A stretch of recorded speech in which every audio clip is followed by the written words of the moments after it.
And the other, I think, big part of the story that surprised me was the FDA, right? And the FDA's role in opioid approvals. And in the case of OxyContin, we think about like the FDA as this big, giant bureaucratic organization. And, you think, we were talking about stem cells a little bit earlier, that if you want to get an approval for a drug, you got to send it to the FDA, and it's going to be reviewed by this massive board of scientists and, experts, and they're going to make a determination after careful analysis, right? That's not how it works. And in the case of OxyContin, the whole approval process came down to this one guy, this guy named Curtis Wright. And Curtis Wright, Purdue Pharma needed the FDA to approve. They'd spent $30 million developing this drug. The whole business of drug developing is fascinating. But they were all in, and they needed this drug, and to keep the company alive, they needed the FDA to approve it. And this guy was like, I can't approve this. This is heroin in a pill. No. Well, and they kept trying to get him to approve it, and they started trying to pump his ego up. They started writing articles with him. They started trying to, schmooze him and charm him. He wouldn't approve it. Finally, and no one knows the facts, they took him to a hotel on the East Coast. Purdue Pharma took Curtis Wright of the FDA, spent a couple of days in this hotel room. They came out of the hotel room with an approval, with the language, OxyContin, quote, is believed to be non-addictive. Is believed. If you think about that language, it had never been used in an approval process before, ever. Made no sense. Is believed. Not is not, but is believed to not be addictive. A year later, he leaves the FDA, where he's making probably 50 grand a year. Where does he go work? Purdue Pharma. Ugh. For $400,000+ a year. Ugh. They bought the approval. But the 2 days in the hotel, what the fuck did they do? Nobody knows. And who agrees to stay in a hotel for 2 days with those people? So I wrote a scene in Painkiller. We were putting it together where we imagined what happened in that hotel. Right. And I had everything from monkeys to like kickboxing, Thai kickboxing, massage parlors, to everything. I wanted to film the most debaucherous 2-day, anything your mind could think of, the craziest of the right? Water sports. All of it. Like jet water sports. Would they spray your house down with sandblasting? Yeah. Just the crazy, and we wrote it like this just Faustian orgy of absolute decadence. And the lawyers called, and they're like, are you fucking kidding me? We can't do this. So we just shut the door. Oh, wow. And I think it's episode 3 that's it. But he took a job. I mean, like I was saying earlier, I'm not big on, conspiracies. Maybe not. I heard you were talking about, Kennedy being potentially killed by the CIA. I don't know. I don't know who killed him, but I do think that it wasn't just Lee Harvey Oswald. Well, it couldn't have been. I think Lee Harvey Oswald was involved too. That's part of the problem with people's argument about this. They're like, Lee Harvey Oswald acted alone. There's no evidence that he acted alone.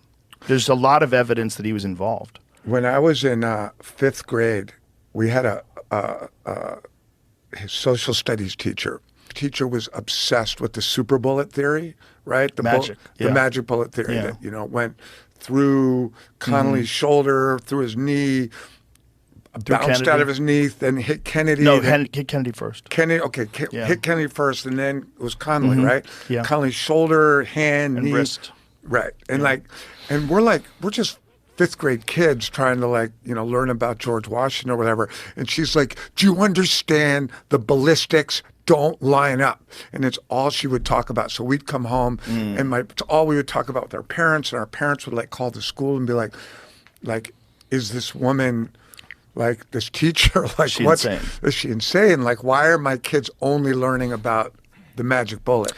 See, the thing is, the ballistics are not the big issue, because what people don't understand about ballistics is it's not a linear line between impact and exit. It hits things. You hit bones and they deviate. Right. People shoot people and the bullet comes out the front. It's wild things happen, especially like at 22. But when the problem with that bullet is, first of all, they found it on the gurney. Like, how fucking convenient. Second of all, I believe there's more fragments, metal fragments, that were in Connolly's wrist than are missing from this bullet. Right. And the bullet looks pristine. It looks like a bullet that you shot through water. Anybody that shoots things with guns knows that when bullets hit bones, they distort. That's part of, unless it's a steel jacketed, like armor piercing round. That's what it looked like. I mean, that's just bonkers. That was like what it looked like after it went through Kennedy and Connolly. It's bonkers. It's bonkers to believe that.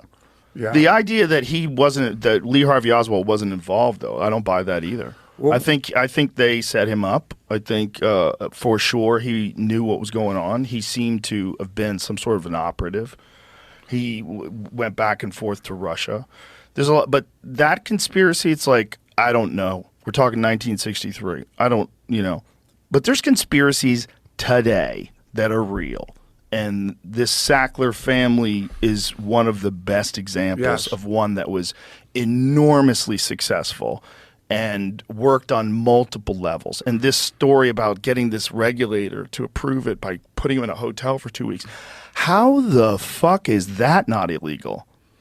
Like, how is that not illegal? I think that people have asked, like, what is justice? What does justice even look like in a situation like this, right? Like, if you're...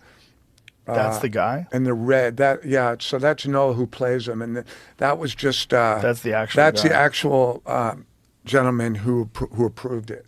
That's the guy who went and worked for... So he just moved to a remote Yeah, town. moved to a remote town, and after a show came out, I think Is that a gun on his hip? I don't think so. I tried. What is that? It's like a flashlight. He's got like a rig. Looks like He's got this phone in the front. Yeah, he's got a whole vibe going on.